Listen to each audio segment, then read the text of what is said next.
इस वीडियो में बताई गई सारी जानकारी पब्लिक प्लेटफॉर्म पर उपलब्ध है। इसमें ऐसी कोई जानकारी नहीं दी गई है जिससे हमारे सुरक्षा बलों की गोपनीयता भंग होती है। डिफेंस डिटेक्टिव सेना का सम्मान करता है और उन्हीं जानकारियों के आधार पर काम करता है जो सार्वजनिक रूप से मौजूद हैं।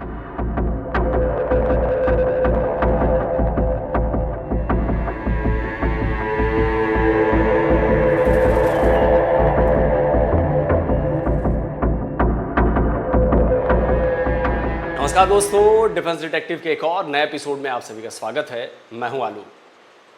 दोस्तों, दुनिया देख रही है कि भारत डिफेंस सेक्टर में किस तेजी के साथ आगे बढ़ रहा है। उसके मिसाइल सिस्टम्स, उसके लाइट कॉम्बैट हेलीकॉप्टर्स, उसके आर्टिलरी गन्स, यहाँ तक कि उसका एंटी ड्रोन सिस्टम भी वर्ल्ड डिफेंस मार्केट में पहुंच चुका है। और इसमें सबसे खास है ब्रह्मोस मिसाइल। इस मिसाइल का इस्तेमाल न केवल इंडियन डिफेंस की तीनों विंग्स कर रही हैं, बल्कि इसे एक्सपोर्ट भी किया जा रहा है। लेकिन हाल ही में खबर आ रही है कि भारत की बनाई इस सुपरसोनिक मिसाइल को वर्ल्ड मार्केट में टक्कर देने के लिए कई देशों के मिसाइलें आ रही हैं। तो आज के इस वीडियो में मैं ब्रह्मोस के सामने आ रहे इन्हीं चैलेंजेस के बारे में बताऊंगा कि वो कौन कौन से मिसाइल्स हैं जो ब्रह्मोस की कैटेगरी में आ रही हैं या आने वाली हैं, और क्या उनसे ब्रह्मोस की ब्रांडिंग पर या ब्रह्मोस के एक्सपोर्ट पर कोई फर्क पड़ेगा। द यूरेशियन टाइम्स की इस खबर को देखिए, लिखा है भारत के ब्रह्मोस को कोरियन, जापानी और जर्मनी से चुनौती मिल रही है। ऐसी ही खबर डिफेंस से जुड़ी कई वेबसाइट्स ने भी पब्लिश की है। भारत शक्ति की यह खबर बता रही है कि ब्रह्मोस से अलग दुनिया में सुपरसोनिक क्रूज मिसाइल्स की होड़ शुरू हो गई है। कहने का मतलब यह हुआ कि ब्रह्मोस के बाद कई supersonic missile global defence market में आ गई हैं या आने वाली। लेकिन समझने वाली बात यह है दोस्तों कि ऐसा बिल्कुल नहीं है कि ब्रह्मोस से पहले कोई सुपरसोनिक मिसाइल थी नहीं। ब्रह्मोस को मिलने वाली चुनौतियों को लेकर जो खबरें आ रही हैं उनमें एंटी शिप सुपरसोनिक मिसाइल की बात है। तो ये भी जान लीजिए कि 2 मिसाइलें पहले ही इस फील्ड में अपना दम दिखा रही हैं। इन 2 मिसाइलों में पहली मिसाइल रूस की है, जबकि दूसरी चीन की है। रूस की सुपरसोनिक एंटी शिप मिसाइल है P-800 ओनिक्स।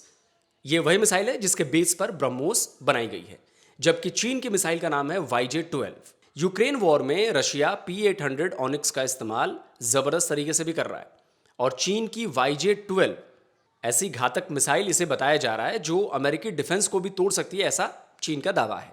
तो चलिए, ओनिक्स को तो छोड़ दीजिए, वो तो एक ही जैसी मिसाइल है, ठीक है। बावजूद इसके दुनिया भर के डिफेंस सेक्टर में मौजूदा दौर में जिस सुपरसोनिक एंटी शिप मिसाइल की धूम है उसका नाम है ब्रह्मोस।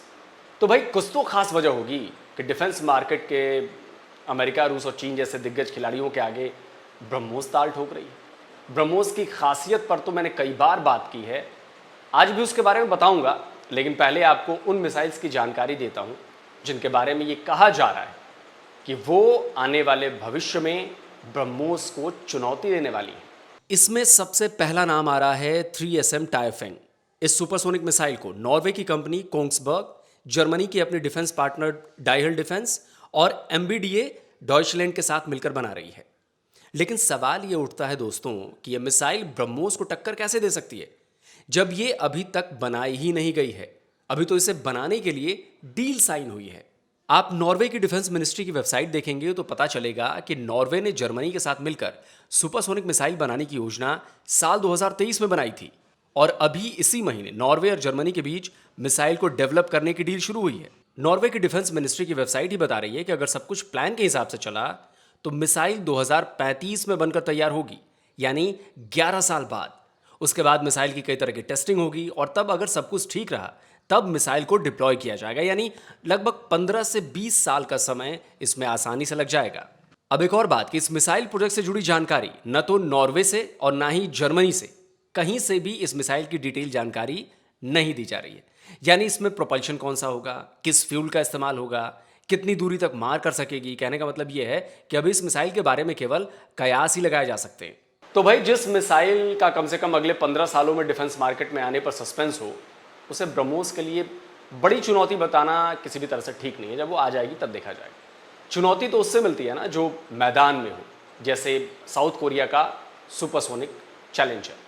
15 सितंबर 2021 को साउथ कोरिया ने एक साथ अपने 5 नए और घातक हथियारों को दुनिया के सामने पेश किया था। इनमें सबमरीन लॉन्च्ड बैलिस्टिक मिसाइल और long range air to surface missile थी। लेकिन इसके साथ एक ऐसी मिसाइल भी थी जिसने चीन के भी होश उड़ा दिए थे। इसे KSLBM के नाम से जाना जाता है। इस मिसाइल के लिए दावा किया जाता है कि ये चीन के एयरक्राफ्ट करियर को तबाह करने की क्षमता रखती है। कुछ ही दिनों बाद साउथ कोरिया ने एक सबमरीन से इस मिसाइल का टेस्ट फायर कर अपने दावे को साबित भी कर दिया। साउथ कोरिया लगातार अपनी इस मिसाइल को अपग्रेड कर रहा है। 4 अक्टूबर 2023 को नेवल न्यूज में छपी खबर के मुताबिक साउथ कोरिया की यह supersonic anti-ship missile multi role attack करने में कैपेबल है, यानी इसे शिप और लैंड दोनों जगह हमले के लिए इस्तेमाल किया जा सकता है। रैमजेट इंजन से ये लैस ये अपग्रेडेड मिसाइल जनवरी 2023 में तैयार हो चुकी है और अभी इसके टेस्ट फायर चल रहे हैं। यह मिसाइल 2.5 मैक की स्पीड से 300 किलोमीटर तक अटैक कर सकती है। अब अगर इस मिसाइल की तुलना ब्रह्मोस से की जाए तो मामला करीब करीब बराबरी का है। ब्रह्मोस की रेंज भी 290 किलोमीटर से 300 किलोमीटर तक है, मतलब ये जो एक्सपोर्ट वर्जन है उसका। ब्रह्मोस की रफ्तार साउथ कोरिया की मिसाइल से ज्यादा है। ब्रह्मोस की स्पीड 3 मैक के करीब पहुंच चुकी है। साउथ कोरिया की supersonic missile fighter planes, naval ships और लैंड से भी फायर की जा सकती है। ठीक ऐसे ही ब्रह्मोस जो हमारी मिसाइल है वो Sukhoi fighter plane, naval ships और जमीन से दागी जा रही है। अब इसमें एक और बात बता दूं कि दक्षिण कोरिया की भी ये मिसाइल अब तक पूरी तरह से मार्केट में नहीं आई है। ब्रह्मोस को चुनौती देने का दावा करने वाली तीसरी मिसाइल का नाम है जापान की ASM-3AI।